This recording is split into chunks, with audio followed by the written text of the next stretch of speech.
Welcome back to the Tournament Poker Edge podcast. Time to get into some hands, so let's jump right into it. You want to take the first one, Diego? Cool. The blinds were at 3-6. There are three players in this hand, and one of these players is Joe Searock, which he's a friend of TPE. Real good friends with Hagbard, and he was at the TPE house a lot this year. And I actually had a chance to talk to him over email about this hand, so I have some of his thoughts. But this one was posted on. This one was live and shown in the broadcast. Did you see this hand, Casey? No, I did not. Okay. All right. This is an interesting one too, and this was talked about a lot. So it's a good hand to go over. So it's 3-6, 500 ante to start the hand. Vanessa Russo has $1 million. She's got a lot of chips. She's rolling along. David Bach has about 460,000. I don't recall exactly how he got his chips, but I think he got it on a big flip or something along those lines. He's generally been playing pretty aggressively, and I think that's his image to begin with. And Joe C. Rock flows has about 140K.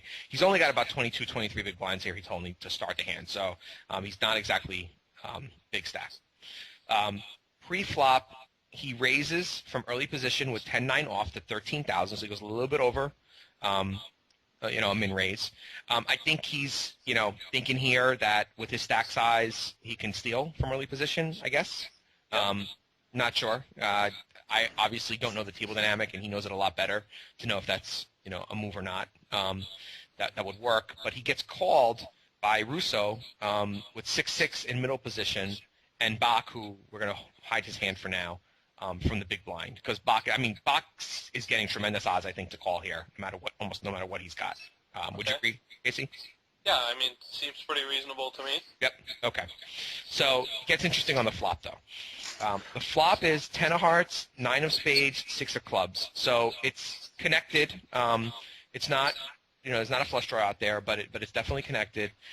We go to the flop with 46K in the pot, and Bach from the big blind checks, and C-Rock, that's nearly half the pot, about 25K. Russo makes it 50K, and then Bach shoves 450K, covering C-Rock but not covering Russo. So first off, what are your thoughts here if you're either, Joe or Vanessa, Casey? Well, I'll take it from Joe's position at first. A dream flop. Yeah. I think when he bets the flop, his intention is bet calling. He's never folding. Yeah. In my mind, what would go through my mind is Russo could be putting out a feeler raise, something like Queen 10 or something along these lines. Okay, so I'm going to stop you there because he says, what he said to me was, first of all, she called pre-flop without even looking at his stack. That's the first thing. So she doesn't know how deep he's playing. And he says that when she raised the flop, he thought she could have a bunch of hands with ace 10, like ace 10 or a pocket pair, and just seeing where she's at. So you guys are on the same exact page here with her min raise. Right, so that's what I'm pretty much thinking of her. And then when Bach shoves, I'm like, okay, the only hand he has here where I'm beat is sixes.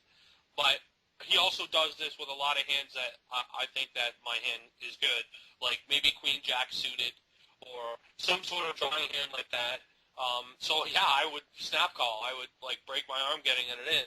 It's actually a tougher spot for Russo after C-Rock does that, but again, I would be thinking if I was her, if somebody has a bigger set here, I'm just cooler, so I would call with her stack too. Right. Okay. So you would call as Joe, and you would call as Vanessa. Yeah. The Bach shove, and you're saying, Bach has a drawer here as much as he has a made hand, basically. Right. I think Bach could have something like, I don't know, 8-Jack, Queen Jack. Right. I guess he could have 7-8, but if he has 7-8, it seems unlucky. Right. So yeah, I would call here. Okay. So what Joe actually folds here, and he tells us that he thought he could have a worse two pair, but he decided he wasn't risking his main event with those hands often enough. He thought that he could have a set here. and So he folds. He folds because he's afraid of Bach, not because of Russo. he folds because he's afraid of Bach, not because of Russo. Seems And he bad. doesn't think he has. First thought he didn't get 8-7, but then he realized that he's played with Bach, and he thinks Bach would shove 8-7 here just to look weaker. And so so he folds, and Russo calls with the sixes, and Bach actually has so he's beat because Russo, Russo has the sixes, and Bach actually has Queen Jack here, just like you thought he might have. Yeah, and you know what? If C-Rock goes in here, maybe Russo folds. Right. Well, I think she probably would have because she was pained, and it took her a long time to call. Right. She tanked for a long time. A long time. Right. So if he goes in, she probably folds. Right. Mm-hmm. So I mean, I can understand why he does fold, but I don't. I don't fold here. Yeah. Right. You got top two, and Russo might fold here. And I think in a lot of hands in box range, he's shoving here like Queen Jack. I think I mentioned it. Is he shoving Queen Jack against? Okay. Is he shoving Queen Jack with Russo present in the hand? I mean, he obviously did, so yes, he does. But you and Joe picked up immediately on, hey, maybe she has ace-10 and she's raising to see where she's at. I guess that's what's going through his mind here, because he doesn't do that if he thinks she has sixes. No, Yeah, obviously not. He never thinks that either of them have a set. He thinks that C-Rock C-bets just a C-bet, and Russo raises just to find out where she is in the hand. Right. Yeah. This is what's going on. He has C-Rock on nothing, and he has Russo on a feeler raise. Right. Okay. Fair enough. That's why I call with the 10-9.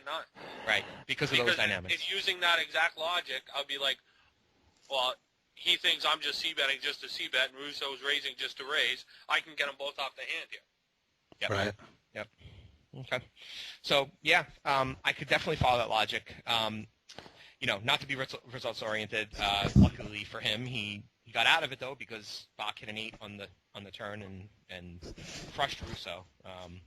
And she was out like 3 hands later, She went from $1 million to out, and very quickly to him as well. I forgot she lost a big flip to him. I'm sorry, Bach did get there? Bach got there, yep. What was the turn in the river? The turn was an 8 and the river was a blank. So it wasn't a 9 or a 10? Nope. Good fold, Joe. Yep. So he was just afraid that he was either he had 6 out. He tells me he just feels like he's got 4 outs. A lot there based on their actions is what he thought, which in one case he was right, and the question is, does Russo fold if he calls? Right, but I think his thinking was he had 4 outs to Bach, not to Russo. I think so. I think you're right. Because I don't think there's any chance he folds if Bach's not in this hand. He just jams over this 50K. Right. Yeah. It's a good raise by Vanessa then, huh? Well, yeah, I mean... She got everyone confused. I mean, it is a good raise by her, for sure, no doubt about it. But, I mean, it seems like the most you can't pick a worse flop if he's in a hand with her. Yeah. You can't pick a worse flop. Right. Yeah. So, I mean, seems like a cooler. Yeah. All right. Well, he was able to get away from it, though. And let's go to the next hand.